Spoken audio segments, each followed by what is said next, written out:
नमस्कार।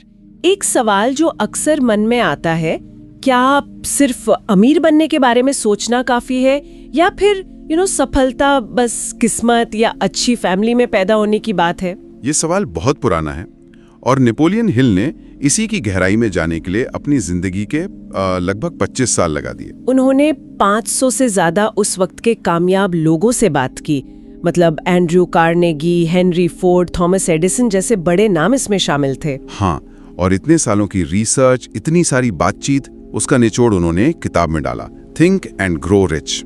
आज हमारे पास इसका हिंदी सारांश है और हम इसी के जरिए उन मेन आइडियाज को समझने की कोशिश करेंगे। बिल्कुल, हमारा मकसद यही है कि इस प्रभावशाली किताब के जो मुख्य सिद्धांत हैं उन पर एक गहरी नजर डालें, उनकी परतें खोलें और देखें कि आज ये कितने काम के हैं। तो चलिए शुरू करते हैं। सबसे पहला सिद्धांत और शायद सबसे जरूरी भी, वो हिल बताते हैं इच्छा, डिजायर। लेकिन वो कहते सिर्फ ऐसी वैसी इच्छा नहीं, बल्कि एक प्रबल जलती हुई इच्छा। ये सुनने में थोड़ा ड्रामेटिक लगता है, पर इसका मतलब क्या है असल में? हाँ, देखिए, इसका मतलब सिर्फ ये नहीं कि हाँ भाई मुझे अमीर बनना है। हिल का मानना था कि इच्छा इतनी तेज होनी चाहिए, इतनी पैशनेट कि वो आपके हर एक्शन, हर सोच पर हावी हो जाए, एक जुनून जैसा। और ये सिर्फ एक फीलिंग नहीं है, इसे ठोस बनाना पड़ता है। मतलब आपको बिल्कुल साफ पता होना चाहिए कितना पैसा चाहिए, अच्छा, अब तक चाहिए, और सबसे जरूरी उसे पाने के लिए आप क्या करने को तैयार हैं। एक बिल्कुल क्लियर प्लान जिसे लिखा जाना चाहिए। ओके, तो एक स्पेसिफिक टारगेट, उसे पाने की जबरदस्त चाहत और एक प्लान। लेकिन हेल ये भी कहते हैं कि इसे रोज दोहराना है, और यहीं पर विश्वास यानी फेथ की बात आती है। क्या सिर्फ दोहराने से विश्वास बन जाता है? हिल का तर्क था कि हमारा जो सबकॉन्शियस माइंड है वो दोहराव से, मतलब रेपिटेशन से बहुत प्रभावित होता है। जब आप लगातार रोज अपने आप को वो लक्ष्य याद दिलाते हैं और ये विजुअलाइज करते हैं, कल्पना करते हैं कि आप उसे पा चुके हैं, हाँ, तो धीरे धीरे आपका मन उस पर यकीन करने लगता है। ये एफर्मेशंस का बेसिस है, खुद पर, अपनी योजना पर अटूट विश्वास। ये एकदम फाउंडेशन है। सही बात है। अगर खुद ही डाउट में है तो फिर कैसे होगा? एग्जैक्टली। तो इच्छा और विश्वास ये मिलकर एक मजबूत मेंटल बेस तैयार करते हैं। इसके बाद हिल बात करते हैं विशेष ज्ञान की, स्पेशलाइज्ड नॉलेज।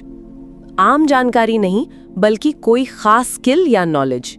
ये क्यों इतना जरूरी है? देखिए, जनरल नॉलेज ठीक है अपनी जगह, लेकिन किसी खास फील्ड में अगर सफल होना है तो आपको उस फील्ड का एक्सपर्ट बनना होगा। बिजनेस कर रहे हैं तो मार्केटिंग, फाइनेंस की समझ चाहिए। स्टॉक मार्केट में है तो रिसर्च करनी आनी चाहिए। हिल कहते थे, ज्ञान शक्ति तभी बनता है जब उसे ऑर्गेनाइज करके किसी तय लक्ष्य की तरफ लगाया जाए। अच्छा, आप चाहें तो ये ज्ञान खुद सीखें या किसी एक्सपर्ट को साथ लें, पर इसकी जरूरत तो पड़ेगी ही। और ज्ञान के साथ साथ आपने अभी विजुअलाइजेशन का जिक्र किया। हिल ने कल्पना शक्ति, इमेजिनेशन पर भी बहुत जोर दिया है। उनका वो फेमस कोट है, आप जो सोच सकते हैं और जिस पर यकीन कर सकते हैं उसे हासिल भी कर सकते हैं। ये कैसे काम करता है प्रैक्टिकली? हाँ, ये विजुअलाइजेशन का प्रिंसिपल है। मतलब अपनी कामयाबी की, अपनी मनचाही जिंदगी की एक मेंटल पिक्चर बनाना। ओके। और उसे रोज देखना, महसूस करना। ये सिर्फ दिन में सपने देखना नहीं है, ये अपने दिमाग को उस फ्यूचर रियलिटी के लिए तैयार करना है जिसे आप सच में पाना चाहते हैं।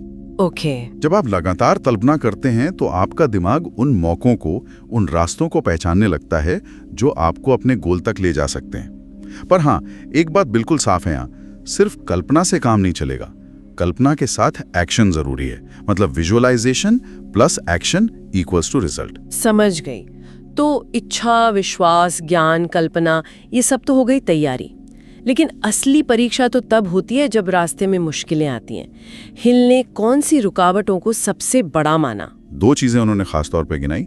एक तो फैसला ना ले पाना या देरी करना, और दूसरा जल्दी हार मान लेना, मतलब दृढ़ता या परसिस्टेंस की कमी। अच्छा। उन्होंने देखा कि जो कामयाब लोग होते हैं वो फैसले जल्दी लेते हैं, और एक बार ले लिए तो फिर उन पे टिके रहते हैं। भले ही शुरू में लोग विरोध करें, वो आसानी से बदलते नहीं अपने निर्णय। और यहीं पर फिर दृढ़ता, परसिस्टेंस का रोल आता है। एक बार तय कर लिया तो लगे रहना। बिल्कुल।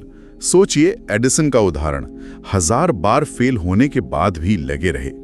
हिल के लिए यही दृढ़ता, यही परसिस्टेंस सफलता की गारंटी जैसी थी। इसी से जुड़ा उनका वो मास्टरमाइंड ग्रुप का आइडिया भी था, है ना? संक्षेप में बताएंगे वो क्या था? हाँ, मास्टरमाइंड मतलब ऐसे लोगों का एक ग्रुप बनाना जो आपकी ही तरह सोचते हों, भरोसेमंद हो, जो एक दूसरे के गोल्स को सपोर्ट करें, आइडियाज शेयर करें, मोटिवेट करें। हिल मानते थे कि जब दो या ज्यादा दिमाग एक मकसद के लिए साथ मिलते हैं तो एक तीसरी इनविजिबल ताकत पैदा होती है जो अकेले काम करने से कहीं ज्यादा पावरफुल होती है। दिलचस्प है। और इन सब रुकावटों के पीछे हिल एक और बड़ी वजह बताते हैं, डर, फियर। उन्होंने खास तौर पे 6 तरह के डर गिनाए थे। गरीबी का डर, आलोचना का, बीमारी का, प्यार खोने का, बुढ़ापे का और मौत का डर। इन डरों का सफलता से क्या कनेक्शन है? देखिए, हिल के मुताबिक डर हमारी सोच को पैरालाइज कर देता है। वो हमें रिस्क लेने से रोकता है, हमारी कल्पना को लिमिट कर देता है, हमारे कॉन्फिडेंस को कम करता है। जैसे आलोचना का डर हमें नए आइडिया ट्राई करने से रोक सकता है, या गरीबी का डर हमें एक सेफ पर शायद कम ग्रोथ वाली नौकरी में फंसाए रख सकता है। सही है। तो हिल का जोर इस बात पर था कि पहले इन डरों को पहचानो और फिर उन्हें विश्वास और लॉजिक से जीतो। ये बहुत जरूरी है। तो अगर हम सब बातों का सार देखें तो थिंक एंड ग्रो रिच कोई जादू की छड़ी नहीं है। ये असल में एक मेंटल और प्रैक्टिकल ब्लूप्रिंट है। ये दिखाता है कि एक क्लियर गोल, अटूट विश्वास, सही नॉलेज, इमेजिनेशन और सबसे जरूरी हिम्मत और लगे रहने से कोई भी अपने लक्ष्य पा सकता है। बिल्कुल सही कहा आपने। हिल का जो कोर मैसेज है वो यही है कि हमारा दिमाग एक खेत की तरह है। आप उसमें जो बीज बोएंगे वही फसल उगेगी। अगर आप सफलता, अमीरी, पॉजिटिविटी के बीज बोते हैं और उन्हें लगातार मेहनत और विश्वास से सींचते हैं तो वही आपकी रियलिटी बनेगा। ये किताब उसी प्रोसेस का एक नक्शा देती है। ये सारी बातें बहुत इंस्पायरिंग हैं और ज्यादातर सोच और हमारे अंदरूनी फैक्टर्स पर फोकस करती हैं। पर एक सवाल मन में आता है, हिल ने ये बातें करीब 100 साल पहले लिखी थी। आज की दुनिया बहुत अलग है।